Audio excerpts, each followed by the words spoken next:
Hola, ¿qué tal amigos, hermanos? El Señor les continúe bendiciendo.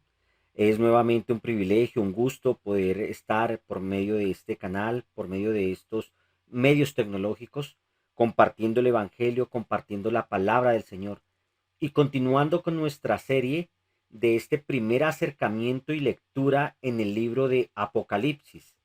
Ya lo había repetido y lo he dejado en los comentarios, en las descripciones de los videos anteriores. No es un estudio escatológico profundo, es un primer acercamiento, leyendo la palabra, leyendo el libro de Apocalipsis, entendiéndolo también como está allí escrito en Apocalipsis capítulo 1, versículo 3. Bienaventurado el que lee y los que oyen las palabras de esta profecía y los que guardan las cosas en ellas escritas, porque el tiempo está cerca. Bienaventurados, felices, dichosos. Y de esta manera continuamos. Ya hemos visto el primer capítulo completamente y del capítulo 2 vimos la iglesia de Efeso y la iglesia de Esmirna, que fue el último video. Ahora vamos a continuar con la iglesia de Pérgamo, el mensaje a la iglesia de Pérgamo. No sin antes recordar, como lo hemos ya repetido, pero que es bueno que nosotros lo recordemos y lo tengamos presente.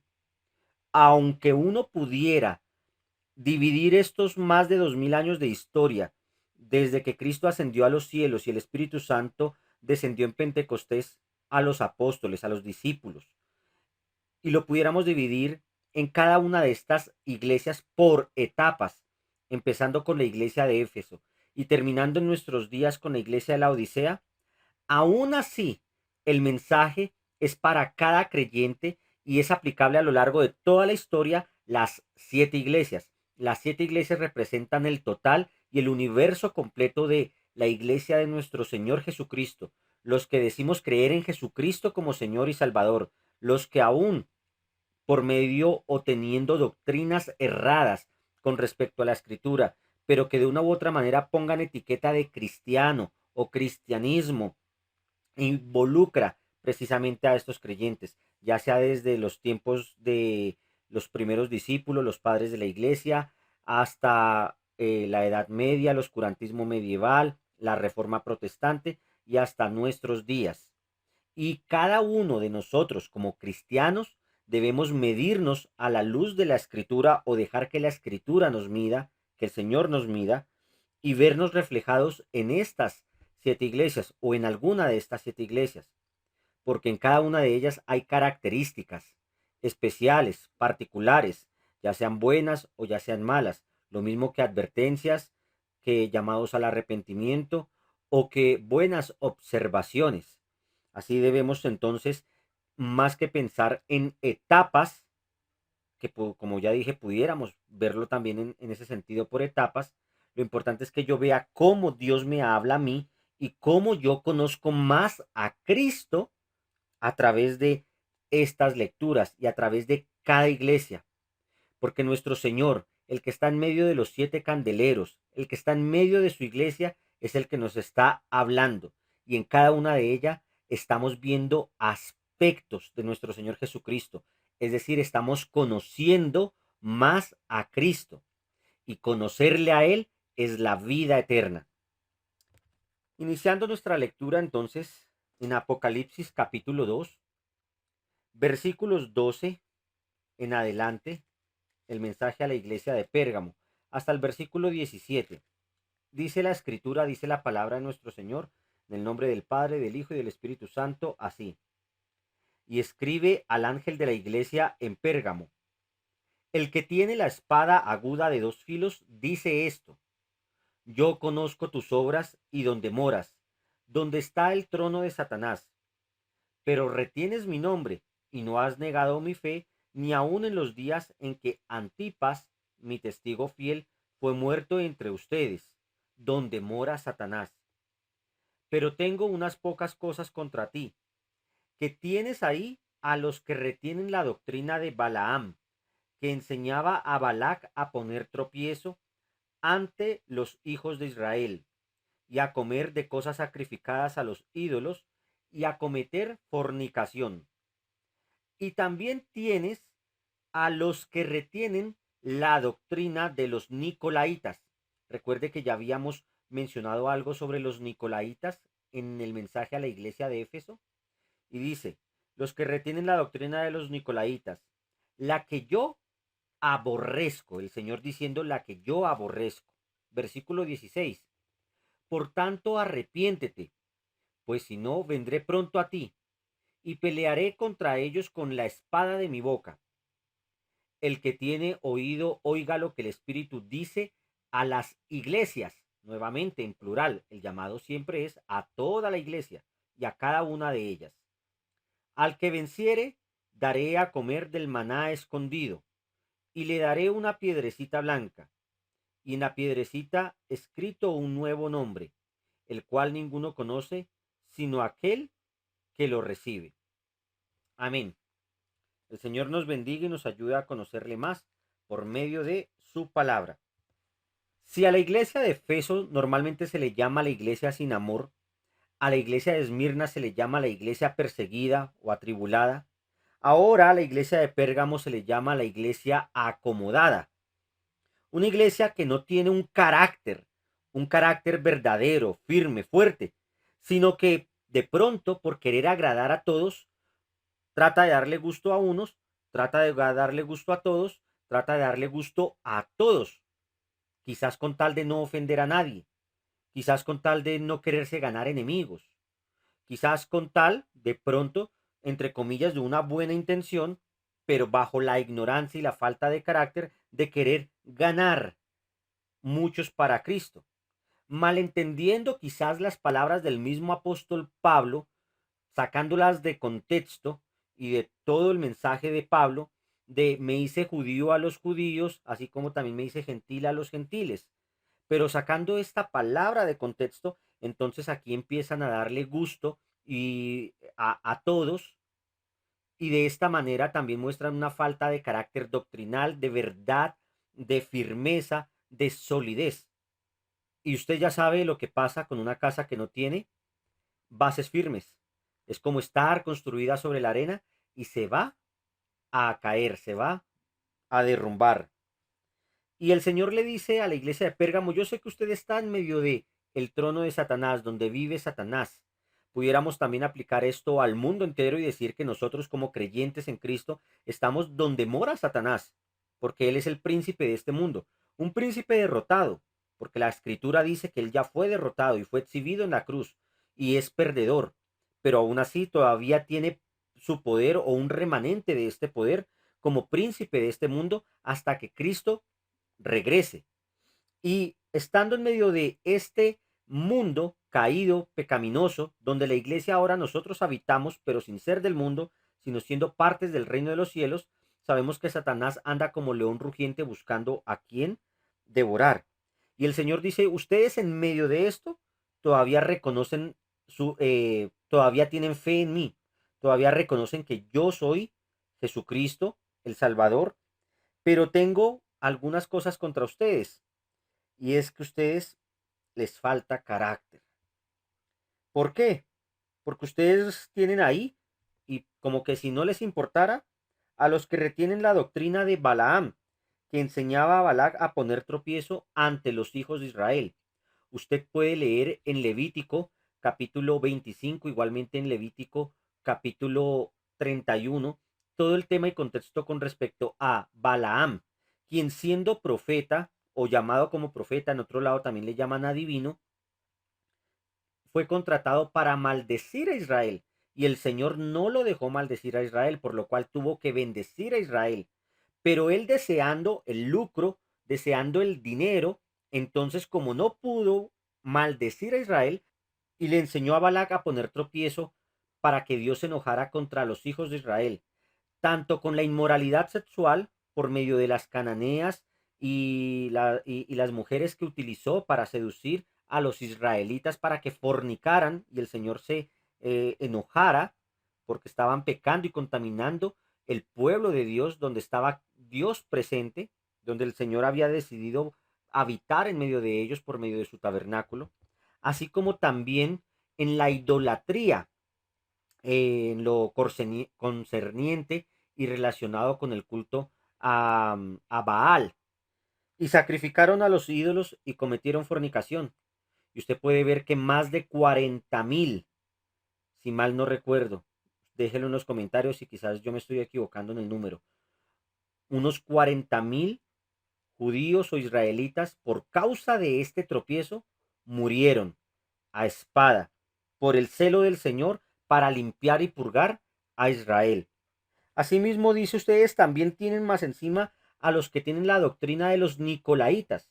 Ya la habíamos mencionado en Efesios, perdón, no en Efesios, sino en el mensaje a la iglesia de Efeso, los nicolaitas.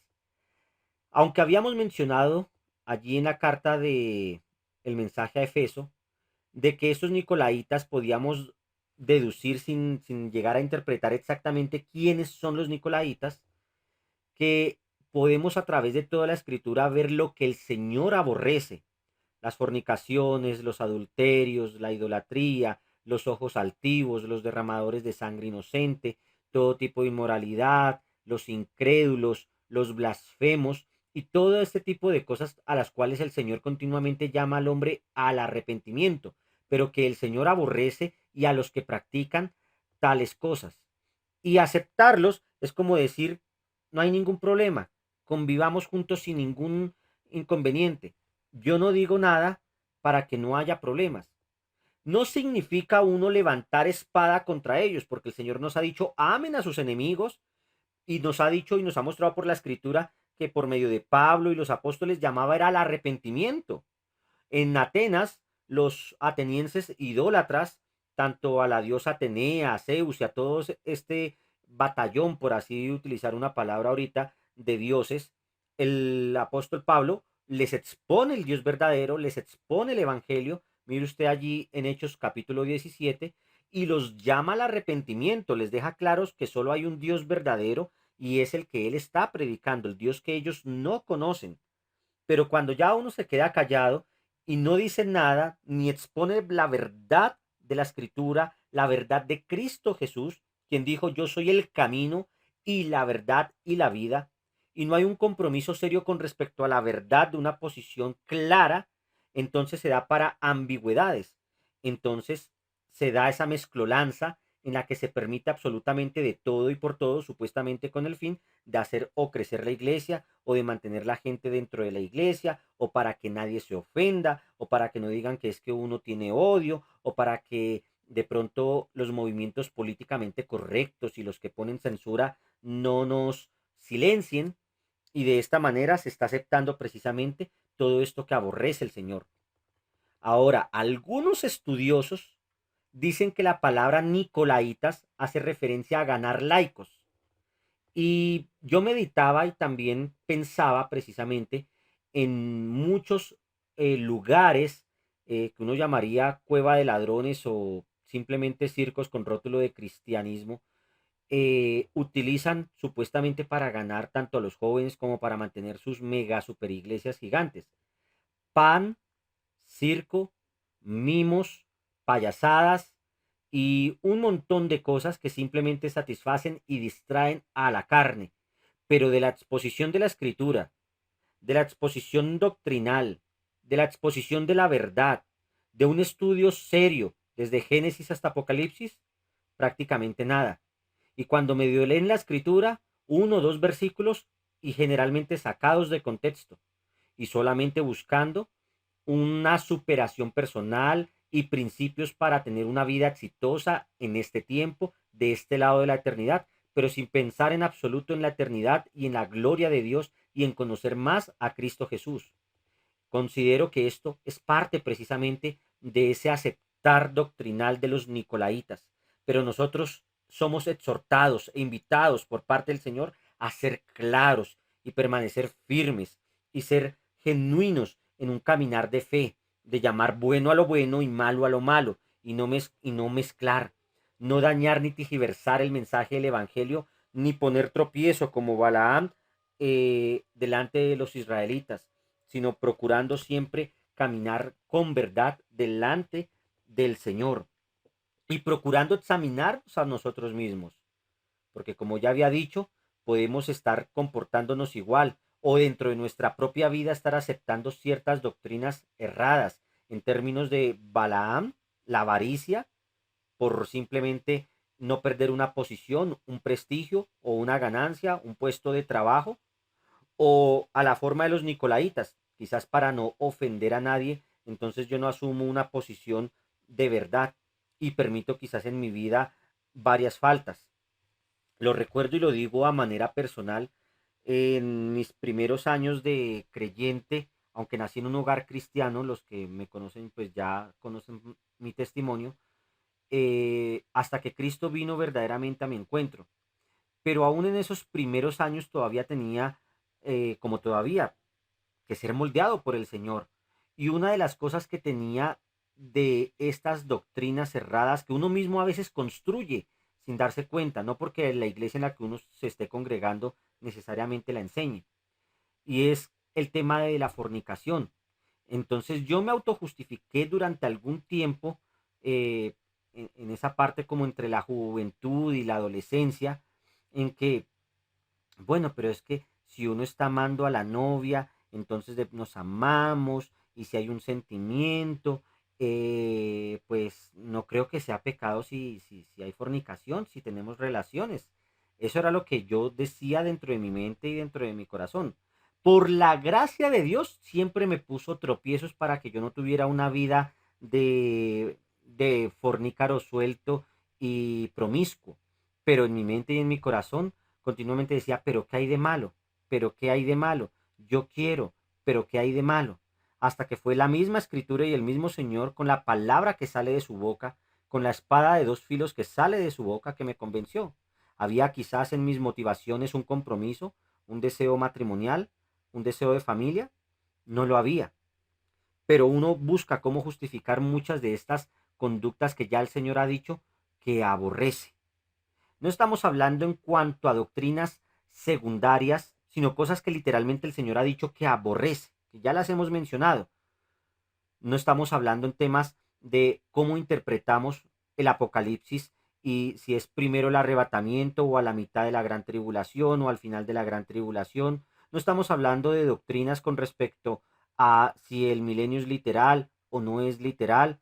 No estamos hablando con respecto a si quizás se puede administrar la iglesia de cierta forma o con ciertos nombres o la forma litúrgica de desarrollar ciertas actividades dentro de la congregación. Estamos hablando de cosas que ya el Señor ha dejado claras por medio de su palabra. Fornicaciones, adulterios, la mentira, la lascivia, la idolatría, robos, ojos altivos, el orgullo, el amor al dinero, la avaricia, todas estas cosas que sí son claras. O lo mismo, el torcer la palabra, torcer y disminuir el evangelio para simplemente no hacerlo ofensivo. Nunca hablar del pecado por el cual Cristo murió por nosotros en forma sustituta, porque nosotros somos los que merecíamos la muerte, la paga del pecado es muerte. Entonces nunca lo mencionamos, nunca se menciona. No se menciona el sacrificio de Cristo sustitutorio en la cruz, no se menciona, sino todo esto se deja de lado simplemente para dar algo cómodo, algo que la gente quiere oír. Dios te va a prosperar, te va a multiplicar, te va a regalar el Mercedes que tanto deseas, la mansión que tanto deseas y vas a pasear por todos los países del mundo en los mejores hoteles. Eso es lo que la gente quiere oír normalmente. Y por eso usted ve muchas de esas mega iglesias precisamente llenas. Pero el llamado a la iglesia termina diciendo, por tanto, arrepiéntete, pues si no, vendré a ti pronto y pelearé contra ellos con la espada de mi boca, con la palabra, y el Señor es vencedor.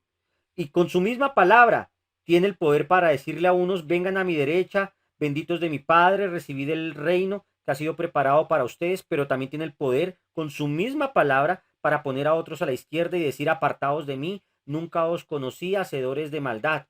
Con su misma palabra tiene el poder para decir, buen siervo y fiel, sobre lo poco has sido fiel, sobre mucho te pondré.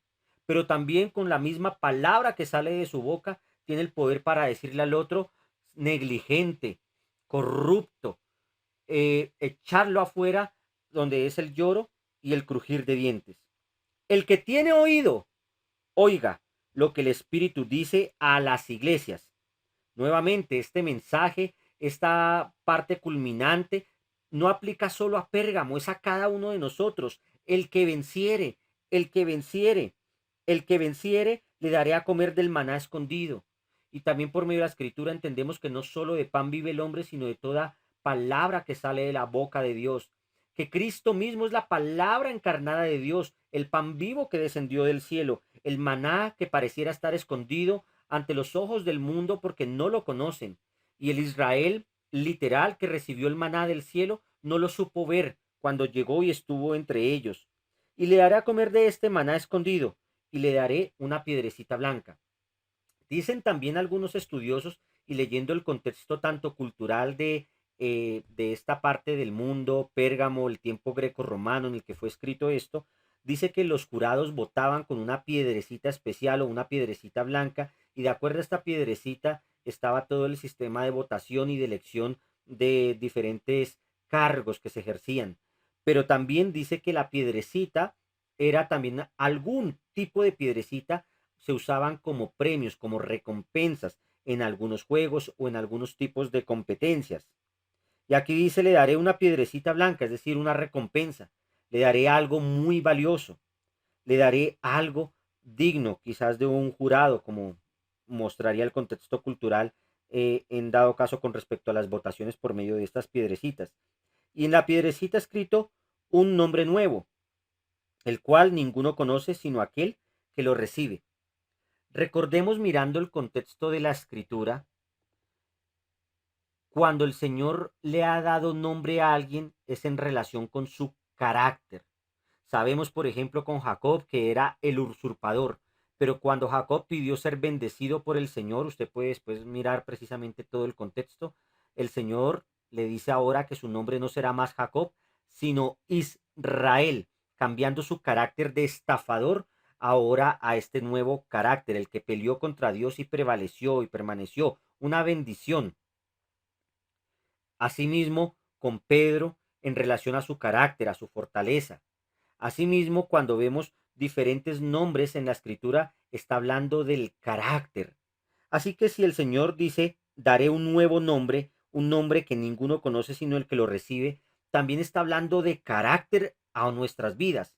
Si Pérgamo se distingue por ser una iglesia sin carácter, ni asumir una verdad, una posición clara, ahora el Señor cambia las cosas y al que vence le dice, mire, este fue el carácter que usted mostró, este es el carácter que usted tiene, este es tu nuevo nombre, el justo, el honrado, el fiel, el valiente. ¿Qué nombre nos dará el Señor? Ninguno conoce sino aquel el que lo recibe. Y confiamos por la gracia y la misericordia del Señor que ustedes lo reciban y yo también lo reciba, que seamos fieles hasta la muerte y recibiremos la corona de la vida, que podamos estar en medio de este nuevo paraíso comiendo el fruto del árbol de la vida de Cristo mismo y recibir esta piedrecita blanca y este nombre, siendo vencedores, permaneciendo en la fe, si verdaderamente estamos siendo guiados por medio del Espíritu Santo. Conocemos que Jesucristo es poderoso, que conoce su iglesia.